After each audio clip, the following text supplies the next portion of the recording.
복음 묵상 28번째 시간으로 그리스도와 함께 살고 그리스도와 함께 승리한다라는 제목으로 함께 말씀을 나누겠습니다. 로마서 6장 8절에서 11절 말씀입니다.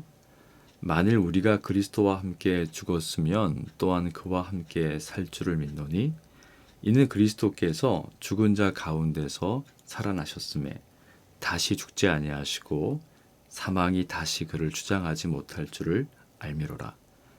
그가 죽으심은 죄에 대하여 단번에 죽으심이요 그가 살아계심은 하나님께 대하여 살아계심이니 아멘.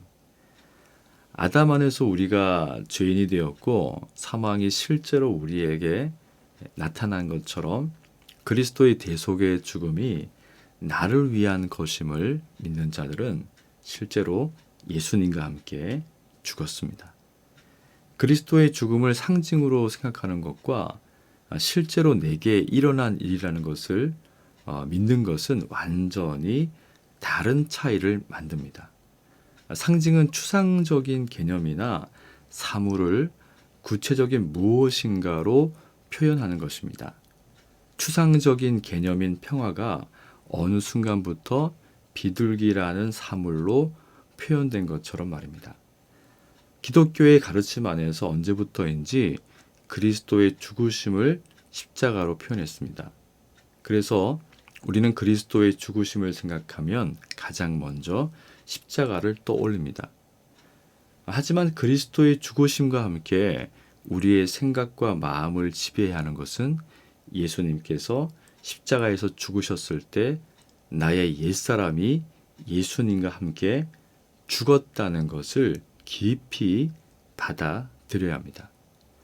왜냐하면 예수님의 죽으심이 실제로 일어난 일인 것처럼 우리의 옛사람이 예수님과 함께 죽은 것도 실제로 일어난 일이기 때문입니다. 우리가 처음 복음을 받아들일 때는 예수님이 나의 죄를 대신하여 십자가에서 죽으셨다는 것을 믿습니다. 하지만 이 복음의 능력이 실제로 우리의 삶에서 나타나기 위해서는 예수님과 함께 나의 옛자가 죽었다는 것을 믿음으로 받아들여야 합니다. 나의 옛자가 예수님과 함께 죽은 것이나 마찬가지다라고 생각하는 것과 나의 옛자가 예수님과 함께 죽었다는 사실을 받아들이는 것은 다른 의미를 가집니다. 어떤 사실이 일어났을 가능성을 신뢰하는 것과 실제로 일어났다는 것의 차이는 무엇일까요? 가능성은 신뢰할 수 없고 확신을 가질 수 없지만 실제로 나타난 사건은 신뢰하고 확신을 가질 수 있습니다. 신뢰하고 확신할 때 삶의 변화라는 능력도 나타납니다. 나의 옛자는 실제로 예수님과 함께 죽었다는 진리를 믿음으로 받아들이는 순간 우리 안에서 놀라운 변화가 일어납니다. 그 변화는 우리가 더 이상 죄의 세력 아래에 있지 않기 때문에 죄의 영향을 받지 않을 수 있다는 것을 확신하는 것입니다.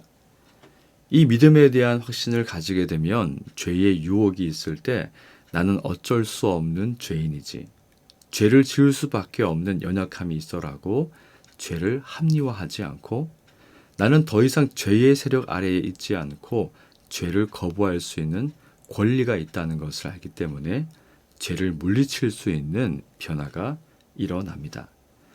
이것은 하나님이 그리스도 안에서 우리에게 새 생명을 주신 이유입니다.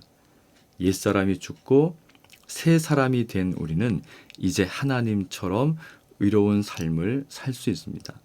그러므로 그리스도 안에서 새 생명과 새 자아를 가진 우리는 하나님의 말씀에 순종하고 하나님이 우리에게 행하신 일을 기뻐하고 우리의 삶을 통해서 사람들에게 하나님의 영광을 나타낼 수 있게 되었습니다.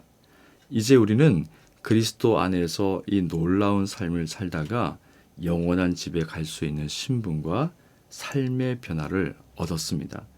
이것이 예수님 안에서 우리가 얻은 승리의 삶입니다.